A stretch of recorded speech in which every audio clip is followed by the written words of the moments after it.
Here in town. We'll go and start off with the opening statement. Thank you very much. Again, Bernie Olivas, Executive Director for the Sun Bowl. We're about 26 hours from kickoff. And again, it has been a real pleasure to have these two teams here. Everybody's behaved. Everybody's done a great job. I hope we've done our job and given them a good memory out of their stay in El Paso. And I'd like to thank Coach for taking time out of his busy schedule to come and meet with you all. So right now, I'll just say a couple of words about Coach, and I'll turn it over to him. Coach was named Duke's 23rd head football coach on December of 23, and in his first season, led the Blue Devils to a 9-4 record, 9 regular season wins. That's the second most in program history, and a berth in the Tax Slayer Gator Bowl. A 27-year coaching veteran with experience as both a head coach and defensive coordinator, Coach Diaz has coached 24 bowl games and is known for his attacking defenses, which ranks Duke among the nation's best in tackles for loss, sacks, and turnovers gained. His debut season tied the program mark for most wins by a first-year head coach and produced a school record 15 All-ACC selections. Before Duke, Coach served as a defensive coordinator at Penn State and Miami and as head coach of the Hurricanes, building a national reputation as one of the college football's top defensive minds. Coach Diaz led the Blue Devils. Why did I say Blue Jays? Is this Kansas? Are we in Kansas? I don't think we're in Kansas anymore, Dorothy. He led the Blue Devils to a 2025 ACC championship, their first conference title in 36 years. Coach Diaz, Mike is yours. Okay. Thank you very much. We've had a phenomenal week here. Bernie, your staff has been remarkable. Everything that we were told that the Sun Bowl has proven to be true. The hospitality and the generosity has been just overwhelming. Our players have had a great experience, and the best way to cap off a great week is with a great game tomorrow, which we're looking forward to. So with that, let's do questions. We're going to start off with on Sarah's end with the Duke media here via Zoom. Duke folks, reminder, use the raise hand function, and I will get your question. Connor, we'll kick it off with you. Yeah, Manny. The last time we talked, we were talking about helping Darian through the decision process with his NFL draft decision. Obviously, since then, he's announced that he's coming back. What are you looking forward to the most with working with Darian for a second season?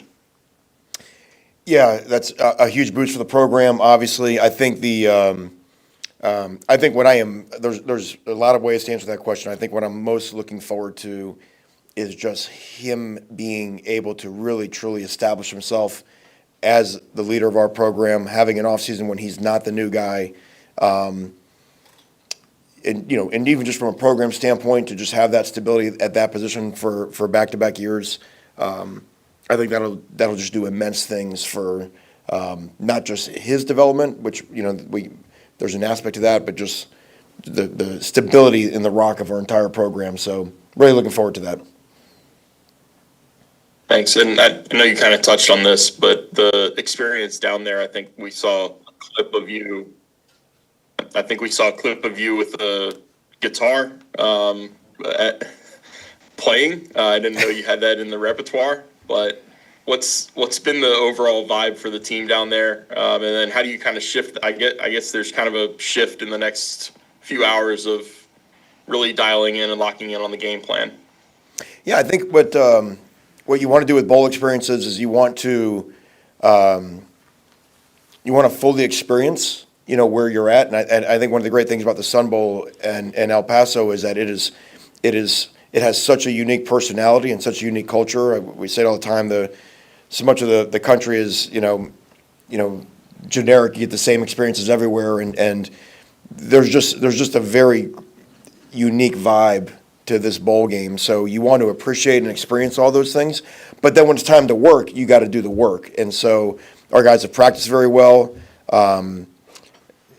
So you want to, there's a joke in bowl games. You want to win everything you do. You want to win the events, but you also want to make sure that you win the game. And the way you win the game is how you prepare. And so our guys have prepared well. I'm sure Arizona State has done the same.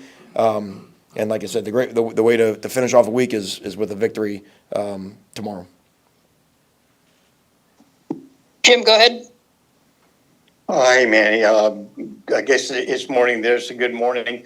Want to ask you an Arizona State question. That they've got a fair number of opt-outs, means they've got players playing that don't have much tape on. How do you scout the system? How do you prepare for the system without being able to scout the players? We've talked about this before. You've got 12 games of evidence of what they want to be on offense, defense, and special teams. We always assume that any team we play will be at their full strength. And so it doesn't matter what the name is on the back of the jersey or jersey number they're wearing. We assume that everybody will be playing as good as they can possibly play. And then bowl games, I think anytime you go a long time without playing, it's a lot about your execution, right? It's very rare. There's not a lot of other sports that stop competing for 3 to 4 weeks and then just resume. And so just making sure that we're up to game speed in terms of how we execute in all three phases. I think that's, from my experience of all the bowl games I've been on, I think that's the most important thing is, are we just game ready to play? Things you don't do for a while, like tackling, ball security, special teams play, those type things. And a lot of that is to be honest, it doesn't really matter who you're playing. You control those type of things. Thanks. Chip, go ahead. Yeah, Manny, we've kind of asked you this question before, but with the portal coming up now pretty quickly, how have you had to juggle, or have you juggled time this week and getting ready for the bowl at the same time looking ahead to the portal? Yeah, Chip, I mean, everybody in the country's fighting two dragons at the same time, right? And the first key to the portal is retention. So you want to make sure that, and I think at Duke that we've talked about that many times before, that's the pathway to our success is to keep what we have and be able to develop what we have. So I feel good about where we are, going with that going forward, but, you still never know. And at the same time, everybody's going to have to make decisions really quickly and in real time. I mean, today is Tuesday, I think. It's a Friday for our game week, but it's Tuesday. I think we start school in 8 days. And so to turn that around, that's why I've talked about, it's why the January portal honestly, it's better than two portals, but it's a horrendous idea for a lot of reasons.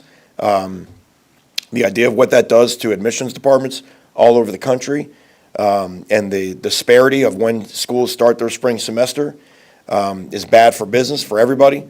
So we made it better than it was a year ago, but it's got to be a lot better than this because we're ruining football season. And the reason why we're all gathered here today is because we love football, we love the season, and anything that hurts that should fundamentally be viewed as a threat to our game, and yet here we are. So it's not just the coaches and us fighting two dragons, it's the players, right? And we've seen it. We've seen, even just the last question about guys opting out and whatever, and why we would ever have player movement season or coach movement season, to be honest, during the season is just, to me, it's a bad, it's bad for the sport. Doesn't happen in any other sport. And hopefully that's something we can fix going forward. Hey, one quick follow too, Manny. Just looking at your practices, both in Durham and there, do you get through them physically okay? Is everybody good to go, or will some guys miss the game? No, I think right now, like I said, of all the ones that are here, we feel good about who we've got.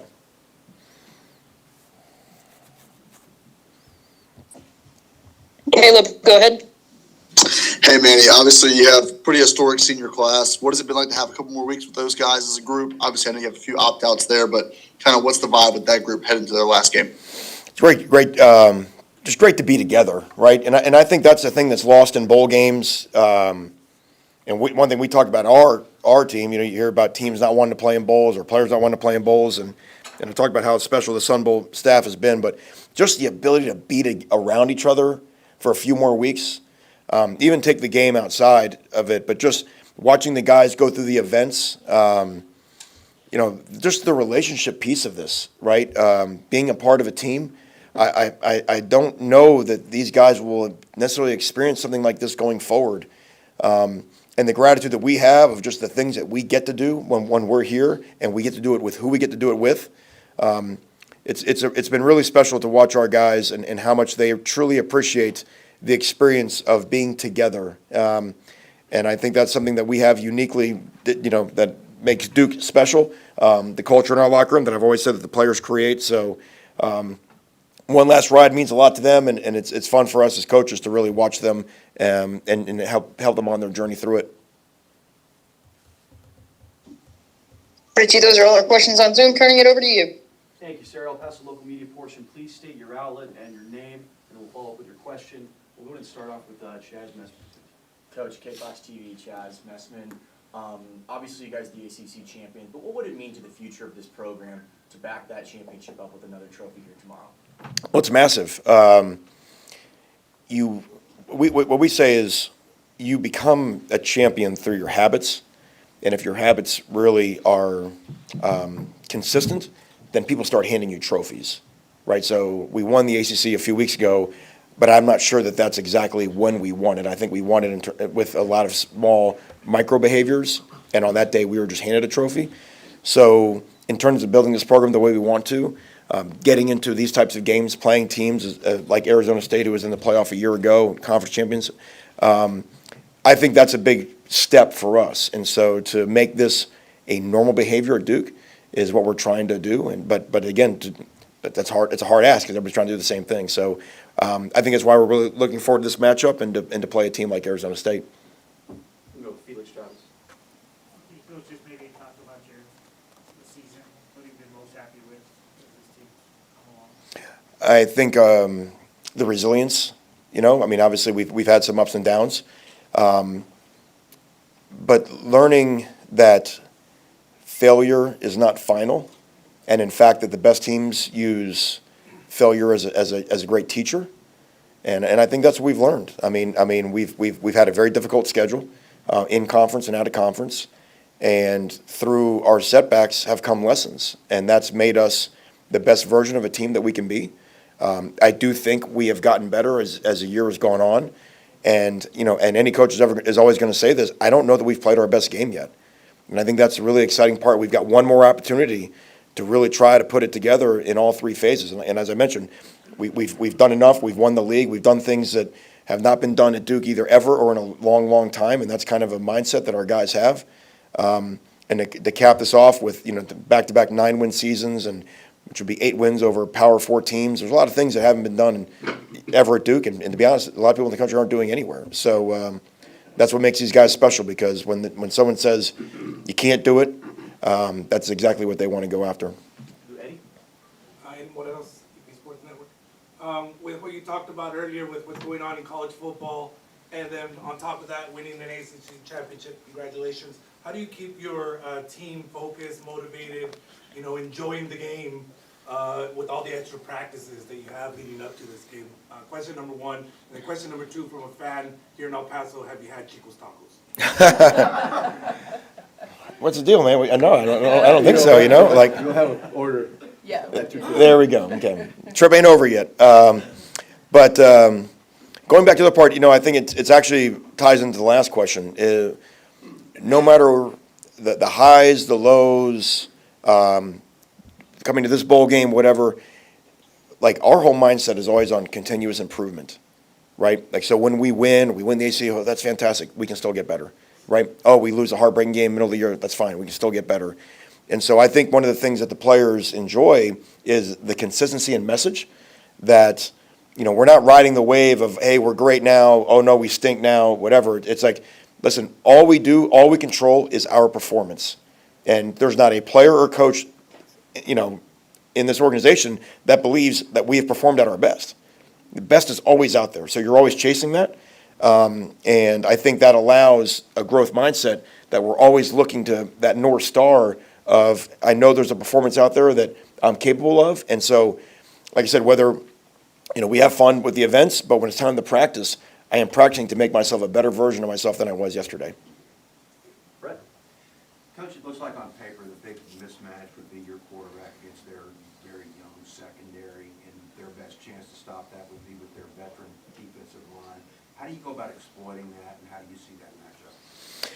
Well, you got to get in the game and sort it all out, right? As we know, games are not played on paper. And the best way to affect any quarterback, being a defensive guy myself, is with pass rush. There's no coverage and there's no player that can cover for an extended time clock. So I I think the best thing you can always do for either quarterback, which I think will be key in this game, is who can run the ball well, because your ability to protect the quarterback is going to go hand in hand with your ability to stay on schedule and stay out of obvious passing downs where the pass rush has a chance to really pin its ears back and get after the quarterback. So, when we've been at our best this year, it's when we've been two-dimensional and we've been able to pound the rock. And the old saying says if you have to throw it, you're in trouble, right? If you throw it when you want to, not throw it when you have to, and that's really what we want to be. Armando Isais. Armando Diaz, Carlos Sports. How do you, what's the feelings of the team, of the program, being the second pair of teams who repeats in the Sun Bowl in the same game? Arizona and Duke was in the 2014, 5 points of difference for Arizona. What's the feeling of the team, like a kind of revenge or something like that? I don't know. Yeah, I don't know if revenge will be what we talk about right before we come out of the tunnel.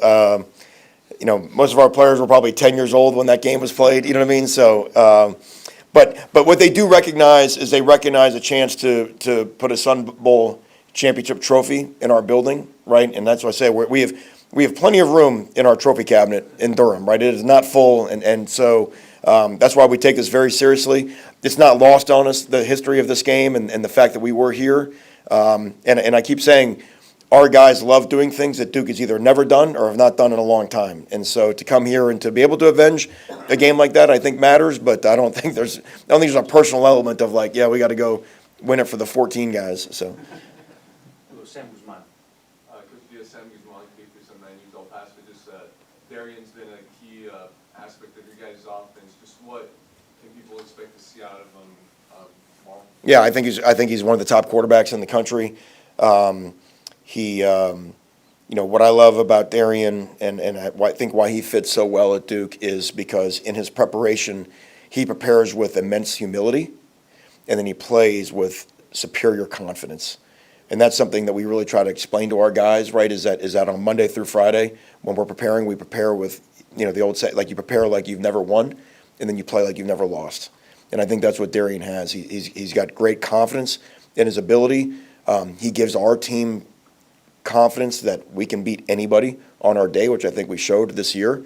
But if you're around the guy, when the spotlight is not on, he fits in our culture so well because he is always eager to get better. What I talked about, a few minutes ago about just constant improvement. And so we've got to do a great job of playing well around him. I think that's always the thing with quarterbacks.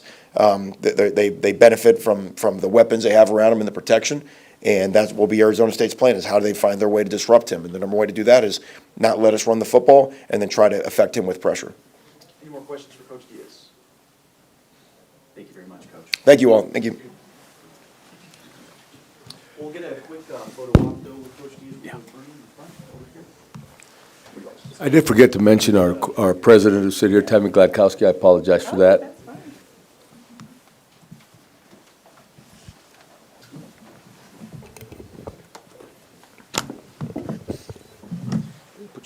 Since 1935, one event has brought us together for the passion, the pageantry, and the celebration of the upper echelon of college football. The Tony the Tiger Sun Bowl. New Year's Eve at noon. Don't miss El Paso's greatest game.